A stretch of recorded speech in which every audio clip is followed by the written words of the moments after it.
Welcome to Thunderjack on Comics. I'm going to be talking today about a relatively new series by an independent creator named Wesley Speakman.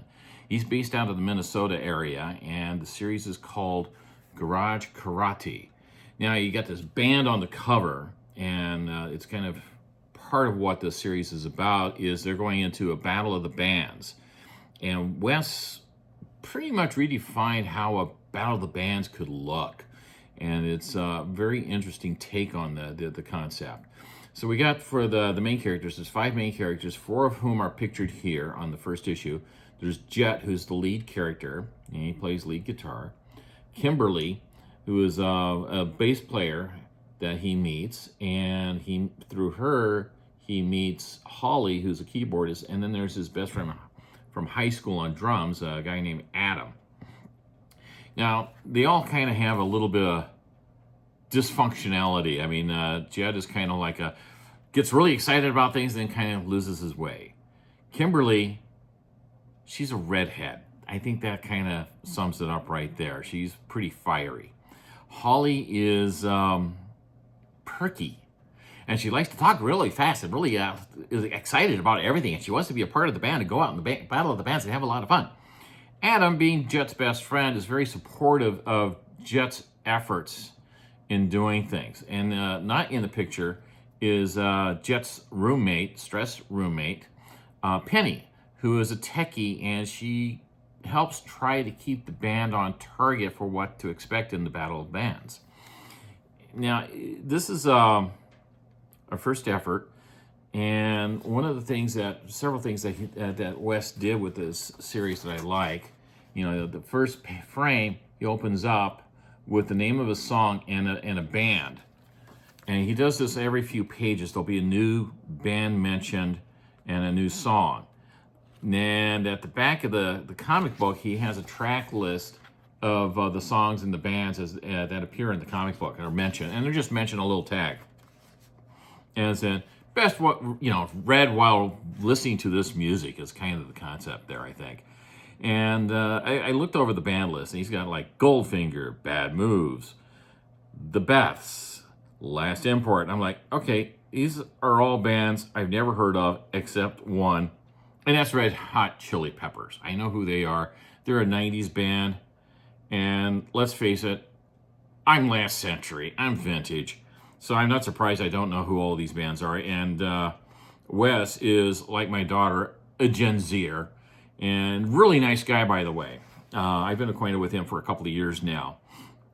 The other thing he did with this first issue is he gives an acknowledgement to his friends and his professors and his family with a nice little illustration about them and a nice thank you. And he is a recent graduate from the Minneapolis College of Arts and Design, where he got his bachelor's degree in comic art, and with a minor in creative writing.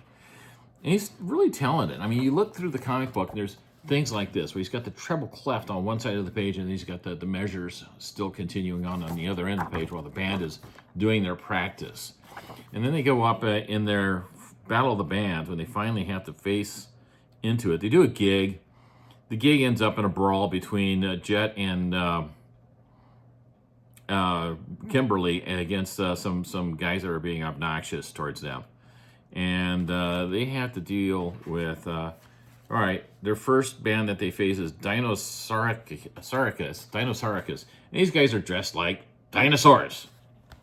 When you get into the Battle of the Bands and how things go, and it's looking pretty iffy for them, and then it gets really strange. And I don't want to give away too much about the comic book. Let's just say it's a good comic book. The art's fine. It's nice. His writing is good. I like his style. And the most important thing is it's entertaining. It's enjoyable as much as it entertains. And it's fun. It's a good read. He came out with a second issue a few months after the first one. Well, I should say, the first one, he did this as his thesis for his bachelor's degree. And it's good. So issue number 2 came out, about 6 months afterwards. And he came up with variant covers this time with a couple of other artists. I don't know who the other artists are. They might have been classmates.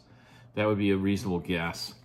and it continues the story with the after effects of the first Battle of the Bands round, which ended interestingly, to put it politely. I don't want to give away too much. And it's got the track list throughout the comic book, and then he has the track list at the end, as well as letters to him that he's received, notices, from comments from people, and he acknowledges and responds to them. And then he's got a little bio in the back about himself. And, like I said, he's a really nice guy. And I'm hoping that he'll go far in the industry of comics and see where and I'd like to see more of where this goes. He said when I talked to him the other day that Garage Karate #3 should be out in early June, which is coming up in a few weeks. I'm looking forward to reading that issue. And if you haven't had a chance to check it out, if your local comic book shop doesn't have it, you should be able to order a copy. You can look it up on the League of Comic Geeks and put it on your pull list. Hopefully your local comic book shop can get it. And give it a read. I really enjoyed it, and looking forward to more, as I said. And we'll see where we go from there. I'm going to put a link to the page for Garage Karate that's on League of Comic Geeks in the description below, and look it up, give it a try. I think you'll enjoy it. I sure did, and looking forward to more. All right, thanks for watching Thunderjack on comics, and we'll see you next time. And keep on rocking, really, because this is rock and roll. Ciao.